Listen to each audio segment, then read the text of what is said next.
Baik, bismillahirrahmanirrahim. Mohon izin Pak, saya akan mendemonstrasikan untuk pengolahan datanya melalui software ArcGIS. Nah, seperti yang kemarin saya sudah sampaikan bahwa eh, karena kendala kendala nilai ISPA yang ada dari waypoint itu yang dari data KML tidak sesuai, makanya di sini saya mencoba menginput datanya dengan data yang ada di Excel. Kemudian data titik koordinatnya itu tadi saya pecah jadi seperti ini. Jadi ada data eh, ini DMS-nya, DMS yang Y, kemudian MY dan second Y. Second Y. Nah, ini kemudian yang kedua datanya DX, kemudian MX, dan yang terakhir ada SX. Nah, ini tadi datanya saya pecah menjadi degree, minute, second. Kemudian tadi juga sempat ada kendala, Pak. Mohon izin. Data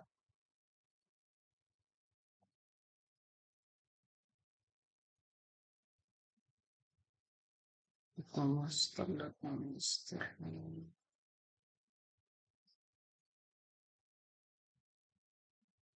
Jadi ada beberapa data yang tidak sesuai dengan lokasinya.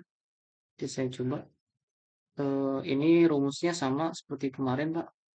Jadi eh, degree ditambah menit dibagi dengan 60, kemudian second dibagi dengan 3600.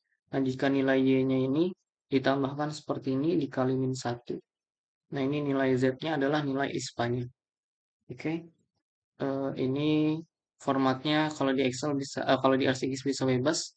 Jadi di sini saya pakai format XLSX. Oke, langsung buka ke ArcGIS-nya.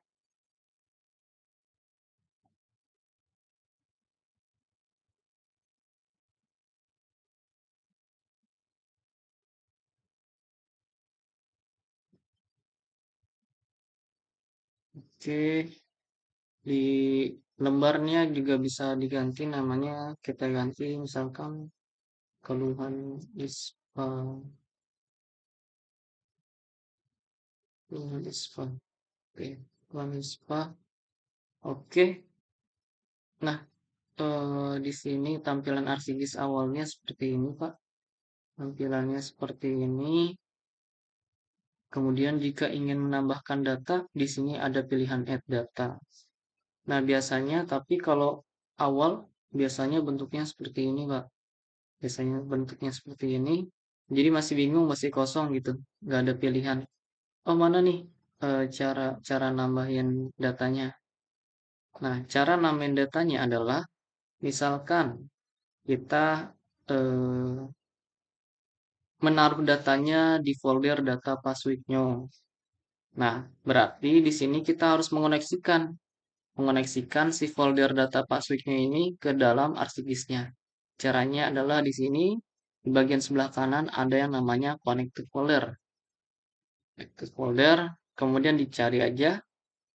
Tadi saya nyimpannya ada di folder download, download, dan di folder data. Nah, jika sudah ketemu seperti ini, yang ditambahkan, yang diklik adalah folder besarnya aja, folder folder awalnya, Pak. Folder awalnya oke.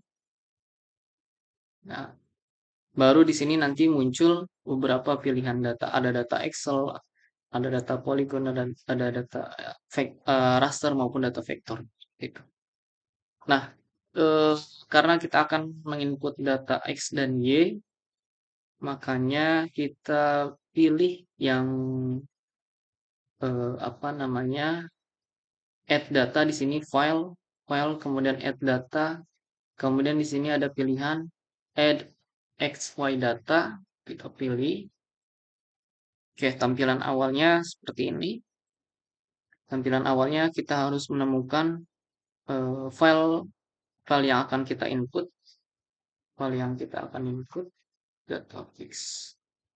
Nah, di sini saya naruhnya di folder downloads data fix xlsx. Oke, jadi setelah menemukan filenya, Pak, jadi diklik 2 kali. Jadi nggak bisa langsung diklik sekali, diklik 2 kali, nanti ada lembarnya. Jadi di ArcGIS ini bisa menambahkan pilihan-pilihan lembar yang ada di satu data Excel seperti itu.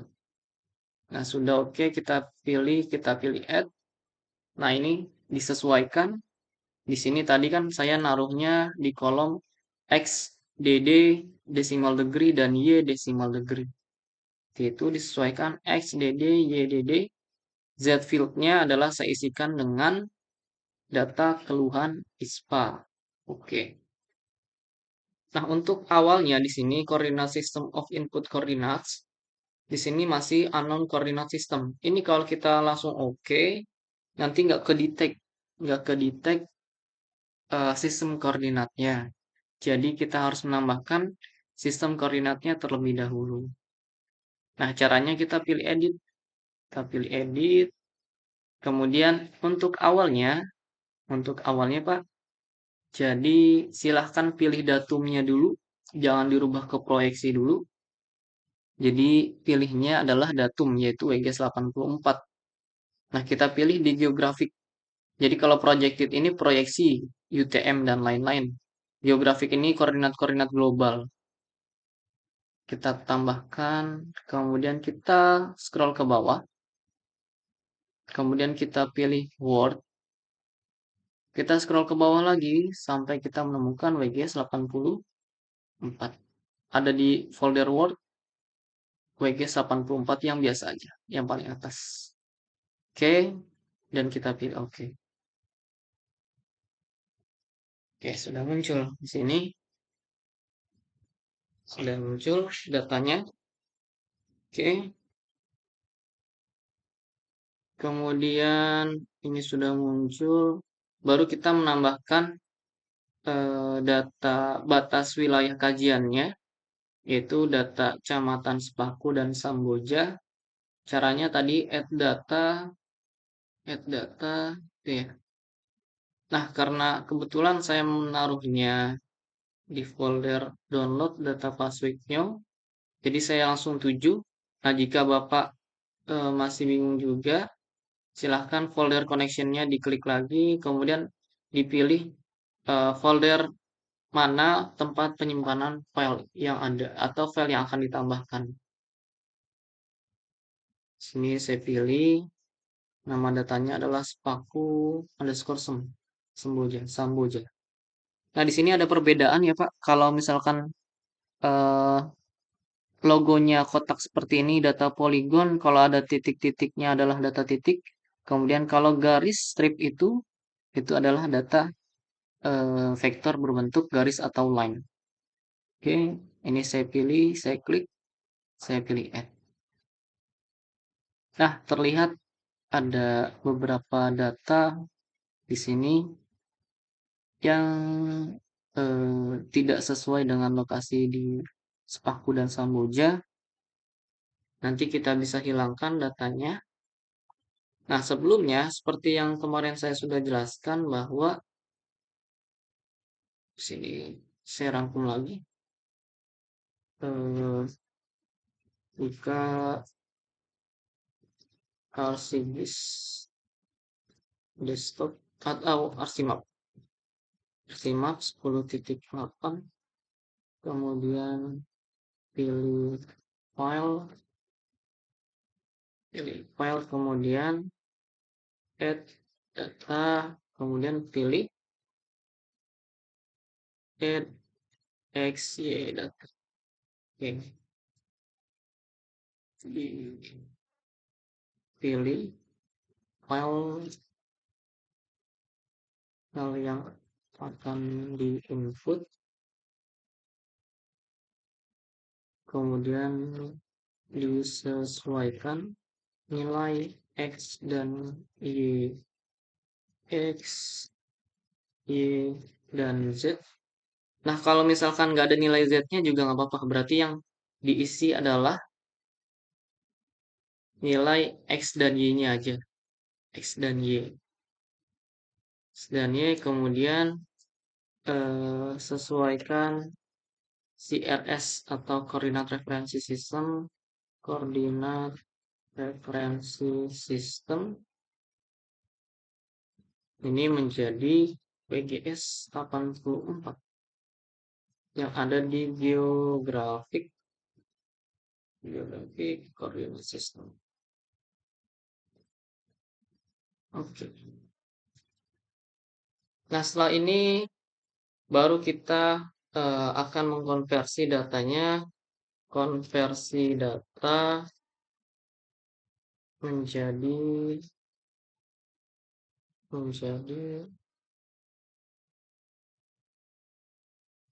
proyeksi ke proyeksi UTM. Zona 50 Northern.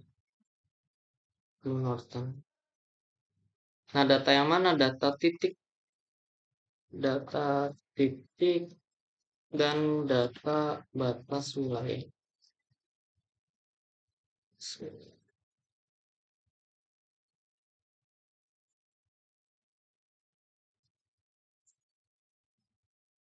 Nah, jadi kan kedua data ini koordinat referensi sistemnya harus sama, Pak. Jadi nggak boleh yang satu UTM, yang satu masih UGS 84, nanti error. Setelah itu, silahkan Bapak mencari tools yang namanya project. Jadi ke Windows, kemudian search, kemudian silahkan pilih atau cari yang namanya project. Artinya kita akan reproject kayak kemarin yang di Quantum GIS, reproject atau proyeksi ulang. Nah, di sini pilih yang project yang ada di data management tool. Project data management.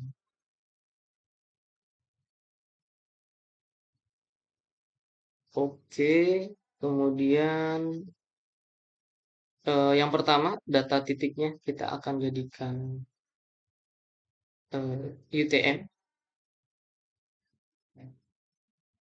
Jadi bisa di drag atau bisa diklik tanda panah bawah di sini. Silahkan. Kemudian output koordinat sistemnya. Karena kita pilihannya adalah UTM Zone 50N Northern. Jadi adanya kalau UTM ini adanya di projected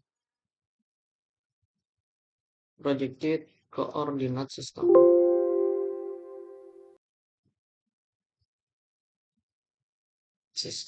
Oke. Projected kita pilih, kemudian scroll ke bawah, ada di folder UTM. UTM.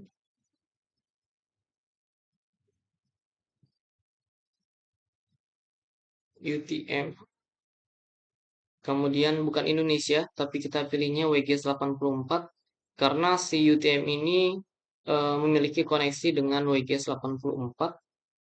Jadi kita pilih UTM WGS 84. Kemudian kita pilih lagi Northern Hemisphere. Jadi ada dua pilihannya. Northern Hemisphere. Baru kita tentukan zonanya.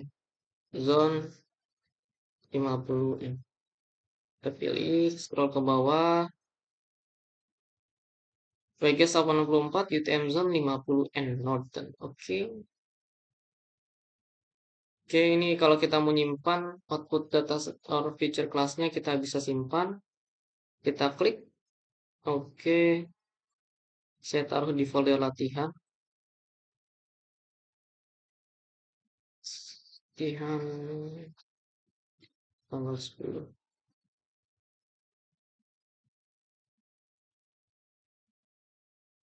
Ini saya kasih nama ISPA underscore UTM. Save. Oke.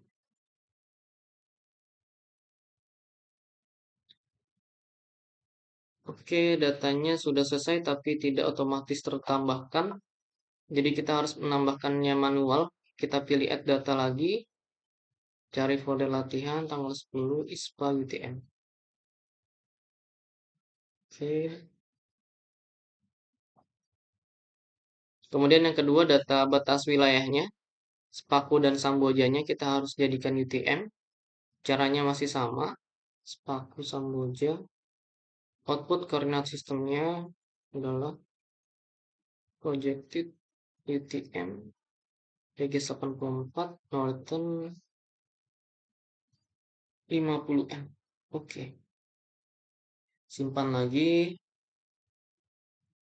Spark AOI UTM. Save. Oke.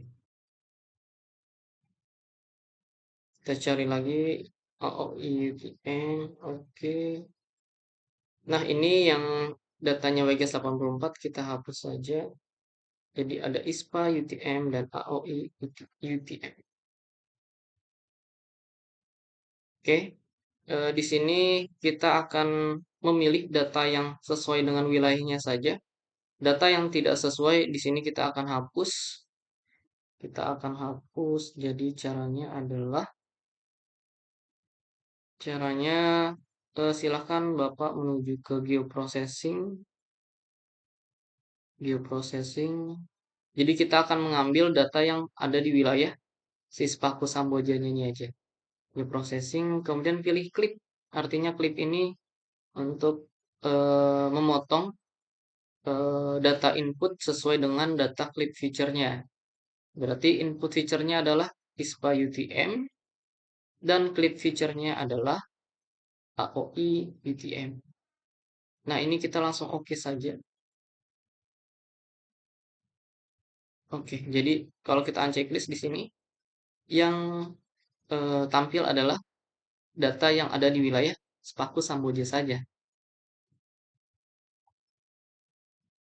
Itu sangat mudah, jadi geoprocessing clip. Input feature-nya adalah data yang akan kita potong. Clip feature-nya adalah data pemotongnya. Gitu. Nah, baru setelah ini adalah tahapan langsung ke kernel density. Windows lagi, kita pilih search, cari namanya kernel density. Oke, nah ini kernel density di spatial analysis. Oke, input point or polyline feature-nya kita tambahkan di sini. Jadi si kernel density ini yang pertama datanya yang syaratannya itu data titik dan data garis. Data poligon tidak bisa dibuat kernel density. Jadi cuma ada dua, data titik dan data garis. Population field-nya di sini maksudnya adalah data yang akan kita interpolasi gitu atau dibuat kepadatan. Nah, di sini karena kita sudah memiliki, jadi kita pilih data yang Z. Data Z. Z. Kemudian output cell size-nya di sini karena wilayahnya tidak terlalu luas gitu ya Pak. Jadi ini satuannya adalah meter, satuannya adalah meter. Jadi kita rubah jadi 100 meter saja. 100 meter, oke. Ini tidak ada yang dirubah lagi. Kemudian kita ke environments. Kita ke environments. Nah, di sini kita pilih yang processing extends. Nah, extendnya kita pilih yang AOI underscore UTM. Jadi nanti si kernel density-nya ngeproses data titiknya itu sesuai dengan wilayah AOI-nya saja atau area of interest. Kemudian scroll ke bawah sampai menemukan pilihan raster analisis, Pak. Raster analisis. Oke. Nah, di sini di mask, di sini silakan Bapak pilih data yang area of interest underscore UTM. Artinya di sini nanti akan dipotong datanya sesuai dengan wilayah AO ini saja. Kita pilih OK, kemudian pilih OK lagi. Oke, ini mana nih? Belum tampil nih. Tinggal kita naikkan datanya. Jadi seperti ini. Nah, di sini masih datanya atau angkanya nilainya masih belum jelas ya, Pak. Jadi nanti kita akan kelompokkan datanya nih. Bismillah ya. Terus tadi tambahnya adalah langsung ke kernel density. Density. Kernel density. Kemudian kita atur range simbologinya. Nah, nanti kita atur itu menjadi datanya sangat rendah, kemudian rendah, kemudian sedang, tinggi, dan yang terakhir sangat tinggi. Itu ya, Pak. Jadi ada 5. Nah, caranya di sini kan ada 1, 2, 3, 4, 5, 6, 7, 8, 9. 9 kita masih bingung nih klasifikasiinnya gitu. Nah, jadi mudahnya nanti kita buat jadi 5 data ini. 5 klasifikasi. Sangat rendah, rendah, sedang, tinggi, kemudian sangat tinggi. Caranya Windows search lagi, kemudian silahkan pilih atau cari yang namanya reclassify. Reclassify. Reclassify pilihnya yang spatial analis ya, Pak. Spatial analis. Oke. Spatial analis. Nah, input rasternya kita silahkan pilih kernel ID ISPA. Nah, di sini sudah kelihatan ada 9. Kemudian kita pilih classify. Nah, tadi kan kita akan mengubahnya menjadi 5. 5 klasifikasi, makanya kita pilih 5 di sini. Yang tadinya 9, kita pilih 5. Kemudian kita pilih OK. Nah, di sini output rasternya baru kita akan simpan. Namanya adalah kepadatan ISPA .tif. Jangan lupa .tif. TIFF itu adalah ekstensi data raster. Save. Oke. Oke, sudah selesai. Nah, ini warnanya kurang enak dilihat. Jadi kita ganti caranya, Bapak klik kanan, kemudian properties, kemudian pilih, sebentar saya coba.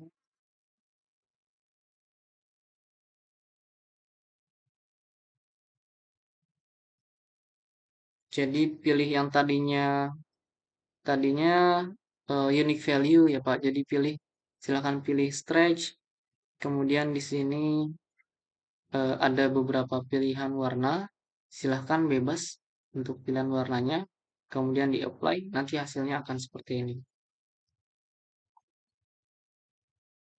Atau bisa juga kita klasifikasiin unique value. Ini tinggal kita rubah. Color scheme-nya kita apply lagi. Nah, tinggal kita labelnya kita ganti di sini. Yang satu adalah sangat rendah, yang kedua adalah rendah, yang ketiga sedang, yang keempat tinggi, yang kelima sangat tinggi. Oke, pilih oke.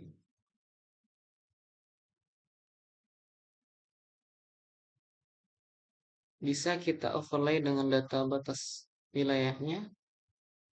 Kita atur di sini cara simbologinya, kita klik. Ini no color, warna putih. Oke, jadi seperti ini. Atau ingin munculkan label adanya di properties, kemudian labels, klik checklist, kemudian pilih WADMKC.